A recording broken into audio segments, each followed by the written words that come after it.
serta dan melihat kubur itu.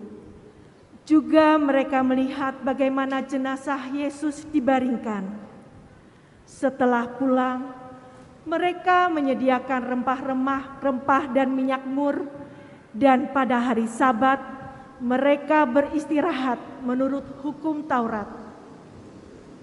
Demikianlah kisah sengsara Tuhan Yesus Kristus. Terpujilah Kristus.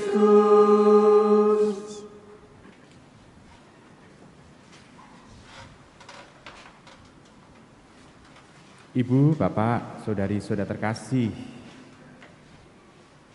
tampak Injilnya panjang, tetapi sebetulnya itu diambil dari rumusan yang lebih singkat. Karena kisah yang lebih panjang lagi diawali dengan kisah penangkapan dan kisah sebelum penangkapan, yakni Tuhan Yesus mengumpulkan para murid dalam perjamuan.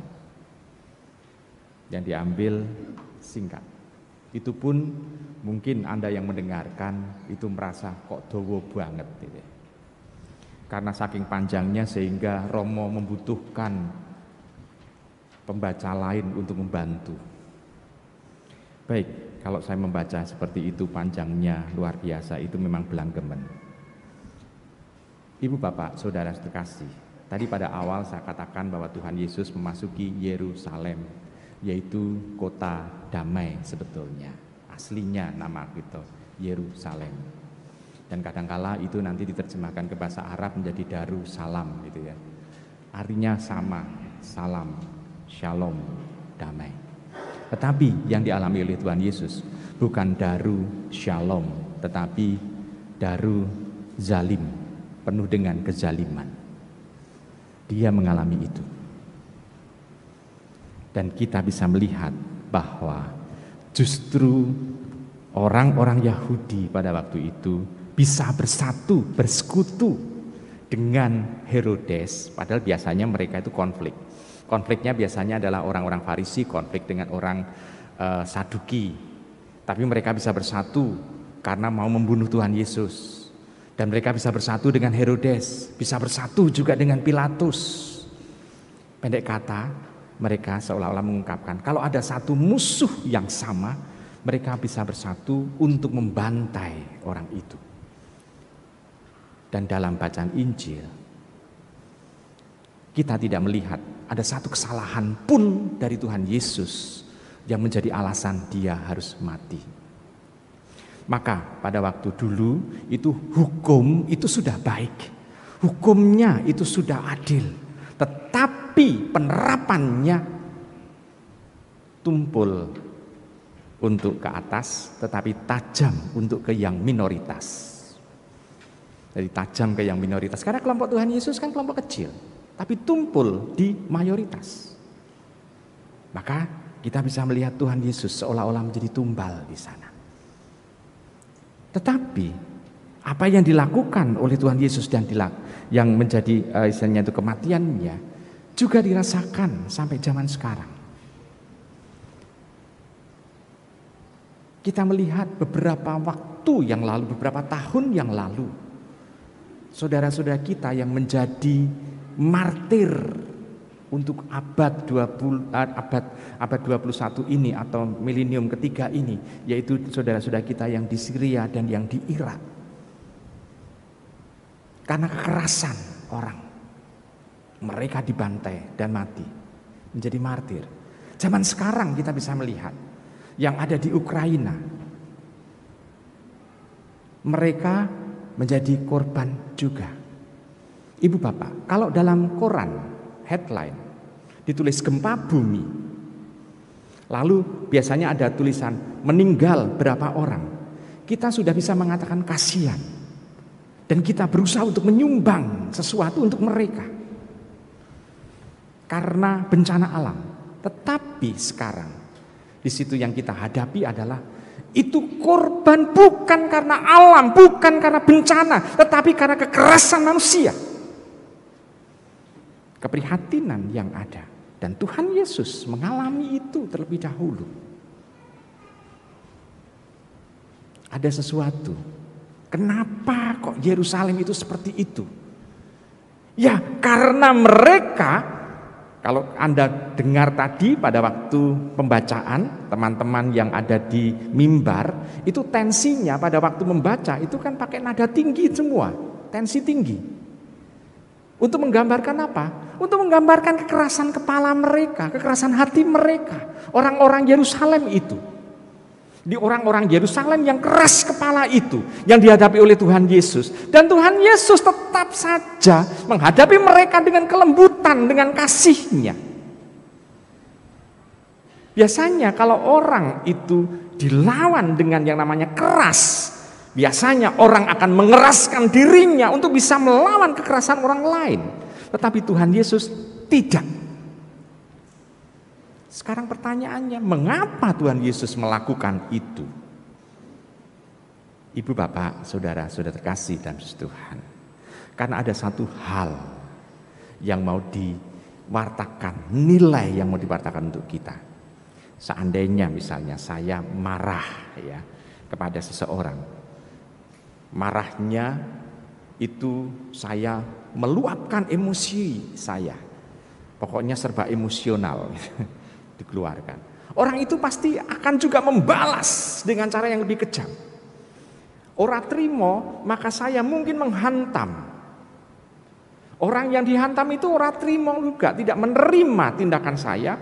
Mungkin karena hantamannya, dia melihat hantamannya tidak keras, maka dia mengambil barang untuk memukulkan kepada saya. Dari perbedaan pendapat, saking kerasnya, makin lama kekerasan itu makin memuncak. Maka Tuhan mengambil satu hal untuk memutuskan kekerasan itu, yakni tetap dengan lembut. Nah, ibu, bapak, saudara, saudara kasih, itu yang mahal di zaman kita sekarang ini. Orang yang lembut mahal sekali. Tetapi orang yang keras itu banyak hal. Coba kalau Anda melihat dalam keluarga Anda praktek masing-masing, antara suami istri, antara orang tua dan anak, siapa yang memulai kelembutan? Saya tidak tanya siapa yang mulai kekerasan, yang bicara keras. Pasti akan ada banyak yang menjawab, ya saya. Tapi yang siapa yang memulai untuk bicara dengan lembut dan kasih? Halo? Ada. Maka ini yang menjadi suatu usaha bagi diri kita untuk berjuang. Kenapa? Supaya dalam rumah tangga Anda bisa menjadi Yerusalem, tempat damai, tempat shalom. Tandanya apa? Keluarga kerasan di rumah. Kalau keluarga itu nggak kerasan di rumah, maka orang akan berusaha untuk tak dolan aja, nggak kerasan aku neng rumah, boring gitu. Kadang-kala begitu. Karena ada sesuatu. Tetapi kalau orang itu penuh kelembutan, penuh kasih, pasti rumah itu menjadi Yerusalem, tempat damai. Dan seperti yang diharapkan oleh Tuhan. Ini itu yang sekarang jadi hal yang mahal zaman sekarang. Apalagi 2 tahun kita mengalami pandemi COVID. Orang harus di rumah. Sekarang pertanyaannya, siapa yang bisa menciptakan surga di rumah masing-masing? Lebih banyak bertahan dengan orang yang di rumah, atau lebih banyak menggunakan gawai, gadget, untuk menghubungi lebih banyak orang yang di luar? Ini juga pertanyaan sendiri kan. Jadi cara kita melarikan diri itu ada macam-macam. Kadang kita lari, pergi dari rumah, atau pakai menggunakan alat gawai. Jadi ibu, bapak, saudara, saudara kasih dalam Yesus Tuhan. Maka ini yang menjadi renungan bagi diri kita. Kalau kita sekarang ini berhubungan dengan sama. Sekarang kalau dengan Tuhan bagaimana? Kalau kita ini menuntut saja kepada Tuhan, dan Tuhan kadangkala hening untuk mendengarkan kita, kita seringkali tidak sabaran. Karena apa? Karena kalau kita datang kepada Tuhan, seringkali yang kita omongkan adalah permintaan-permintaan kita supaya dikabulkan oleh Allah. Tetapi jarang sekali kita datang kepada Tuhan untuk hening mendengarkan firman Tuhan. Tuhan memberikan kasih, Tuhan memberikan damai, Tuhan memberikan kebenaran. Tetapi pada saat kita datang di hadapan Tuhan, justru yang kita minta bukan itu, tapi kita pasti minta suatu. Ini yang juga menjadi alasan mengapa kita sulit untuk bisa mendengarkan orang. Tuhan saja kita perintah, apalagi orang yang tampak. Maka orang seringkali digunakan untuk memenuhi keinginan. Contoh ini pakai guyon ya, contoh pakai guyon. Misalnya, siapa yang pernah pacaran? Pernah semua ya?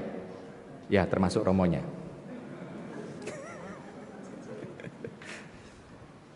Anda pernah mengatakan pada saat pacaran, I love you, aku cinta padamu, aku tresno, sarangeo, wo aini, pokoknya kata-kata itu ya. Pernah? Apa yang Anda berikan?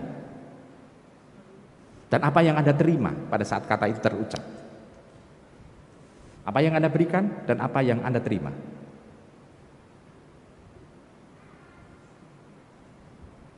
Baik, kalau ada contoh, ada si Una, ada si Inu, ada si ini, dia menjajah cinta, dia menjual cinta, kesana kemari, tetapi yang dia jual adalah seks.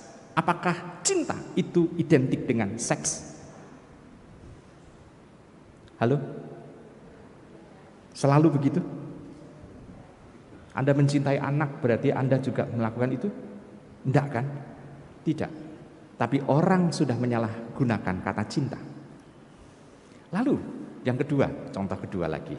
Contoh yang pertama itu tadi, si Una, si Inu, si ini itu tadi. Nah sekarang contoh yang kedua. Kalau Anda itu istilahnya itu suami istri, lalu dia ingin supaya ada kehangatan di rumah. Dia mengatakan kepada istrinya begini, "Mbok kamu itu seperti yang di sinetron itu loh. Kalau saya pulang dari kantor, bukakan pintu dan juga bukakan dengan pelukan. Bukankah ini simbol dari cinta?" Lalu istri juga tidak kalah. Dia mengatakan, "Pak, aku tahu gajimu kecil. Kalau engkau cinta kepadaku, berikanlah aku kesempatan untuk tampil beda di hadapan ibu-ibu yang lain. Mbok korupsilah sedikit untuk memberikan sesuatu kepadaku. Kalau ini kamu cinta lo ya." Apakah ini cinta? Atau mengeksploitasi orang lain demi kenikmatan pribadi? Halo? Cinta? Tidak. Tetapi itu kerap kali beredar di masyarakat. Baik. Lalu sekarang cinta itu apa? Lagu anak-anak. Lagu anak-anak. Coba lagu anak-anak apa? Kasih ibu kepada beta tak terhingga sepanjang masa. Hanya memberi. Baik, betul. Hanya memberi tak harap kembali. Kalau Anda mencintai orang, Anda mengharapkan susuk orang. Mengharapkan kembalian enggak? Apakah itu cinta? Tuhan melakukan itu. Dia memberi dan memberi dan memberi. Termasuk memberikan perhatian untuk kita semua. Maka ibu, bapak, saudari-saudara terkasih, untuk menyingkat homili, kita bisa melihat bahwa Tuhan mau mengajari kita pemberian diri total. Sehingga pada pekan Paskah, semenjak hari ini sampai nanti pada hari raya Paskah, Prapaskah, Minggu Palem ini, sampai kepada hari raya Paskah, Tuhan mengajari kita untuk cinta. Dari Kamis Putih, Jumat Agung sampai malam Paskah, Vigili atau hari raya Paskah, Tuhan mengajari itu semua dalam bentuk yang nyata demi martabat kita yang mau dikembalikan di hadapan Allah sebagai anak-anak Allah, sebagai orang yang tertebus. Dan kita diajak untuk ke sana. Maka mari kita menyambut ajakan Tuhan itu dengan kita berani untuk bertobat, membuat perubahan diri kita menjadi pribadi yang benar dan baik. Selamat merenungkan.